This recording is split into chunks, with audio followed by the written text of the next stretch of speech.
Magandang araw dyan sa inyo. Saan man kayo ngayon, ingat-ingat pa rin tayo. Mga katabaders, maulan pala dito sa amin ngayon. Lalo na may low pressure ngayon. Ingatan natin mga katabaders yung manok natin. Kasi kawawa pag hindi natin inangatan. Tubig na naiwan. Yan.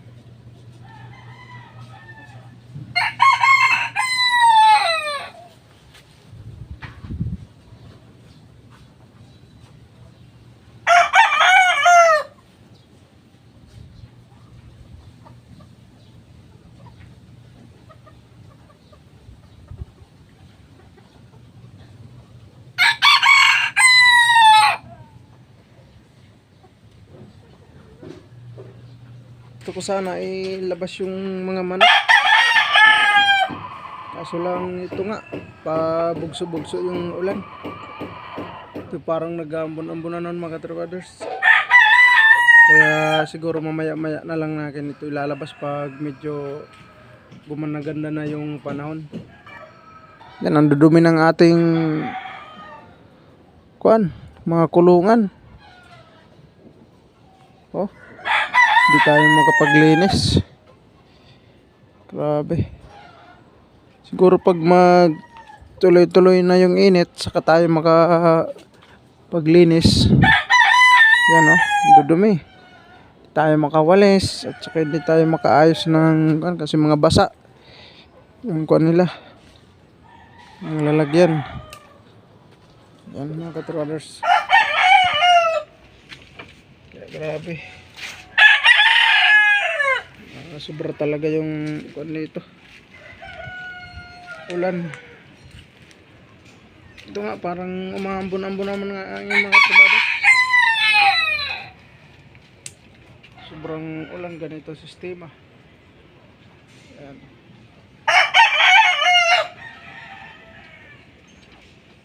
Kumusta pala yung mga alaga dyan mga katrabaders? Alagaan natin ng maayos yung manok natin. Dahil ganito yung sistema na ulan init.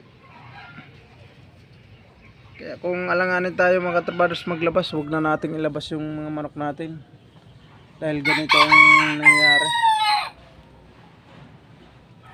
Pasensya na pala sa mga viewers ko dyan kung hindi tayo nakapag-upload ng mga nakaraan dahil nga lagi ditong umuulan.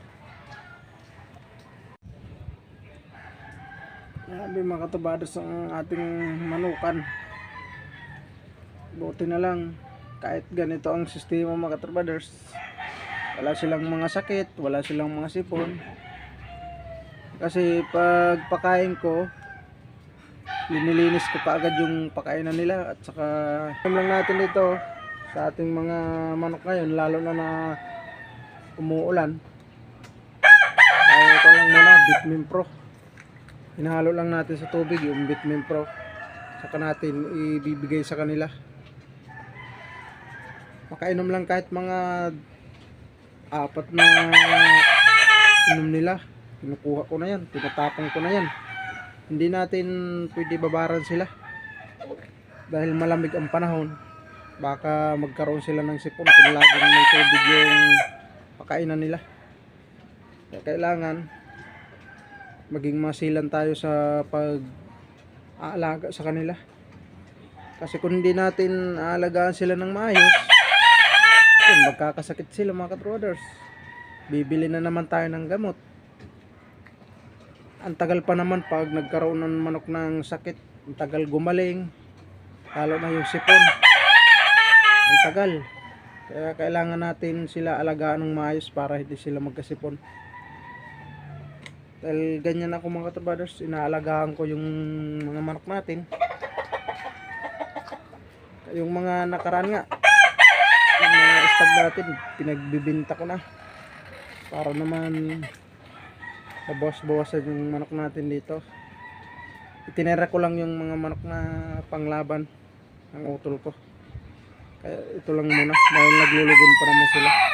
Pero kahit ganito ang sistema, hindi sila pumapayat, saka wala silang sakit. Kaya nagpapasalamat tayo. Kahit ganun ang panahon ngayon, wala silang mga sakit. Kaya hanggang dito lang muna tayo mga katabars. Thank you so much sa inyo dyan lahat. God bless.